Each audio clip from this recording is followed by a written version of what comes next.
नमस्कार मित्रांनो, Aedes travel डायरीमध्ये तुमचं पुन्हा एकदा स्वागत. आज मी निघालोय वासोटा किल्ल्याला. आम्ही पुण्याहून रात्री 8:30ला घरून निघालो.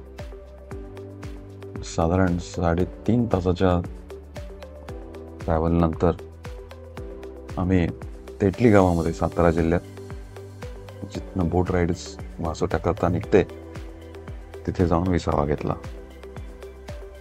मस्त तंबूची सोय केलेली होती. तंबूमध्ये छान तिघांची सोय, असे 4 तंबू. आम्ही 15 जण ॲडजस्ट झालो. सकाळी 6 वाजता उठून सुरेख ब्रेकफास्ट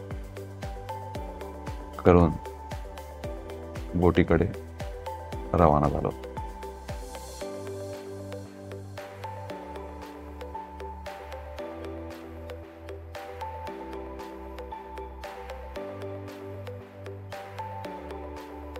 क्षीरसागर जलाशय, डोंगरमय परिसर आणि कोयना वन्यजीवन अभयारण्य यामुळे तापोळा हा महाराष्ट्रातील एक मिनी काश्मीर म्हणून प्रसिद्ध आहे बरं का. शहरातला गलबलून टाकणारा गोंगाट आणि रोजची धावपळ यापासून ब्रेक घेण्यासाठी आणि निसर्गाशी ऑफकोर्स एकरूप होण्यासाठी हा एक छोटेखानी स्वर्ग आपल्याला एक उत्कृष्ट संधी देतो.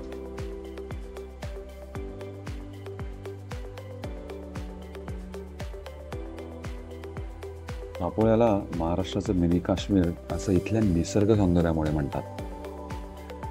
कोयना अभयारण्याची घनदाट हिरवळ आणि कोयना धरणाच्या बॅकवॉटरमुळे तयार झालेल्या भव्य अशा शिवसागर जलाशयामुळे हा छोटासा स्वर्गच जणू निर्माण झालाय. दररोजच्या धकाधकीच्या आयुष्यापासून दूर एखाद दुसरा दिवस निसर्गाच्या सानिध्यात व्यतीत करण्यासाठी तापोळा हा एक उत्तम पर्याय आहे. सांगायचं झालं तर महाबळेश्वरपासून जवळ असणाऱ्या या नितांत सुंदर ठिकाणी एक दिवस घालवायला काहीच हरकत नाही.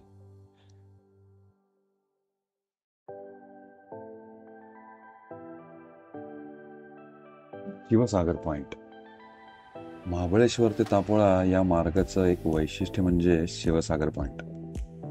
येथून तुम्हाला शिवसागर तलाव आणि त्याला वेढणाऱ्या कोयना वन्यजीवन अभयारण्याच्या जंगल आणि डोंगरी प्रदेशाचा विस्तार दिसेल.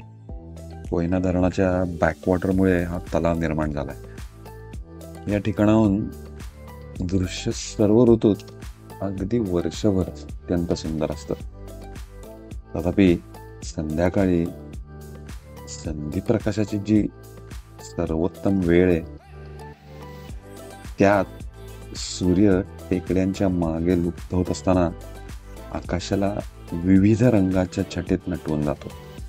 खाली असलेल्या तलावात त्याचं पडणारं मनमोहक प्रतिबिंब म्हणजे डोळ्यांना सुखावून जातो.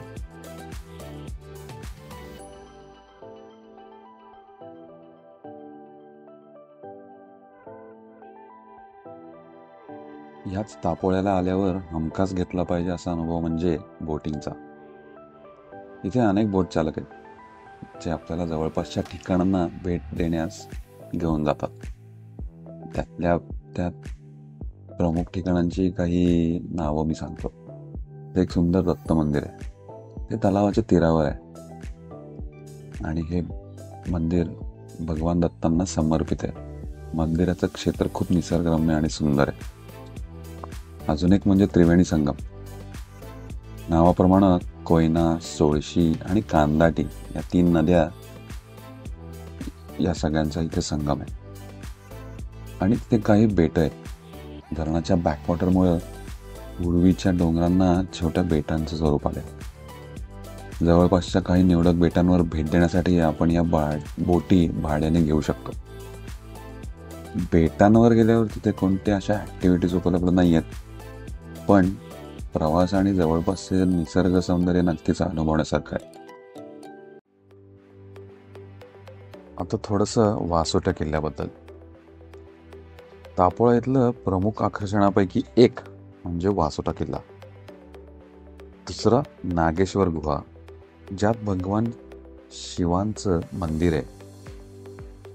हा अनोखा किल्ला जंगली किल्ल्यांच्या श्रेणीमध्ये येतो आणि घनदाट अरण्याच्या प्रदेशात तो वसला असल्याने किल्ल्याला भेट देण्यासाठी वन विभागाकडून विशेष परवानगी घेणं गरजेचं आहे. किल्ला घनदाट जंगलाने वेढलेला असल्याने स्थानिक मार्गदर्शकासह किल्ल्याला भेट देणं अनिवार्य आहे. गडावर कॅम्पिंग करण्यासाठी आता परवानगी नाही आणि जर आपण स्थानिक बोट चालक किंवा हॉटेल्सना अगोदर माहिती दिली तर ते आपल्याला त्या किल्ल्याला भेट देण्यासाठी परवानगी मिळवून देण्याचं काम करतात. आता म्हणाल किल्ल्याला हे नाव कसं पडलं, पण त्याची एक मस्त मनोरंजक कथा आहे.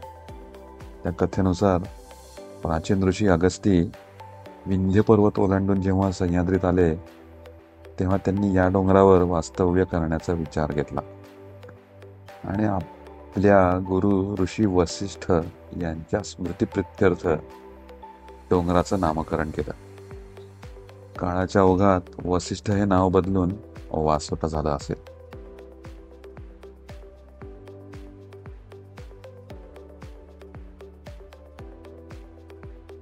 या किल्ल्याच्या इतिहासानुसार हा किल्ला शिलाहार राजांच्या काळापासून अस्तित्वात आहे.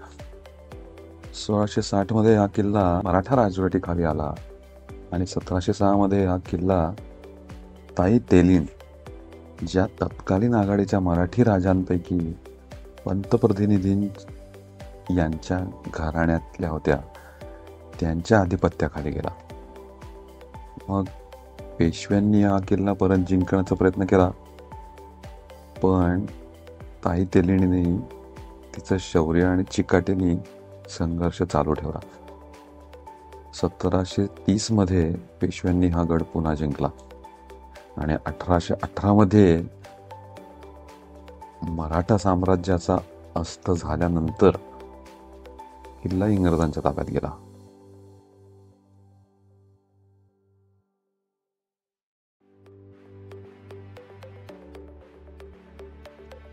किल्ल्यावर आपण जुन्या इमारती, दरवाजे आणि मंदिराचे काहीच अवशेष आता बघू शकतो.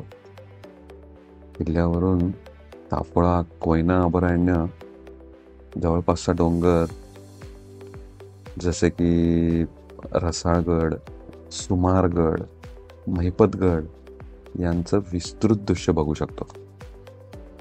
स्पेसिफिकली गडावरील बाबूकडा हे एक महत्त्वाचं स्थान आहे.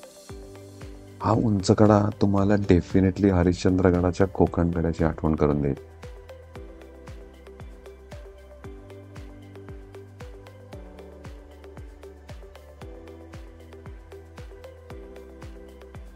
नागेश्वर गुहा म्हणजे आणखीन एक सुंदर ठिकाण आहे. वासोट्यापासून थोड्याच अंतरावर असलेली ही गुहा नक्कीच भेट देण्यासारखी जागा आहे. नागेश्वर डोंगराच्या शिखरावर नागेश्वर गुहा आहे. आकार सापाच्या फण्यासारखा दिसतो म्हणून तिला हे नाव पडलं असावं. गुहेमध्ये एक शिवलिंग आहे. गुहेच्या छतावरून वर्षभर शिवलिंगावर पाणी झिरपतं असं म्हणतात आणि महाशिवरात्रीनिमित्त अनेक भाविक नागेश्वर गुहाला आवर्जून भेट देतात.